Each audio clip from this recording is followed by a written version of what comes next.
Driver నిర్లక్ష్యంతో RTC bus చెట్టును ఢీకొన్న సంఘటన కరీంనగర్లో చోటు చేసుకుంది. నగరంలోని ఆర్టీసీ బస్టాండ్లో డ్రైవర్ బస్సును ప్లాట్ఫామ్ పైకి తీసుకుని వచ్చి హ్యాండ్ బ్రేక్ వేయకుండా వెళ్లిపోవడంతో ఈ ఘటన సంభవించింది. ప్లాట్ఫామ్ వద్ద పార్కు చేసిన బస్సు రివర్స్ వెళ్తూ చెట్టును ఢీకొట్టడంతో ప్రయాణికులు బెంబేలెత్తిపోయారు. హ్యాండ్ బ్రేక్ వెయ్యకుండా డ్రైవర్ నిర్లక్ష్యం వల్లనే ఈ ప్రమాదం జరిగిందని ఆరోపించారు. ఈ సమయంలో బస్సు వెనకాల ఎవరూ లేకపోవడంతో పెను ప్రమాదం తప్పింది. శిక్షణ లేని డ్రైవర్లను పెట్టుకున్నారంటూ ప్రయాణికులు మండిపడుతున్నారు.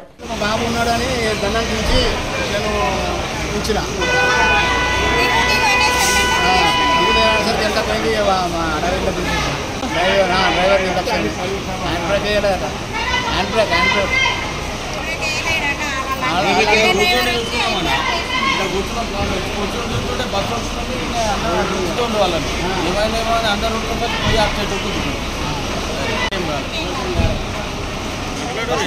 బాబు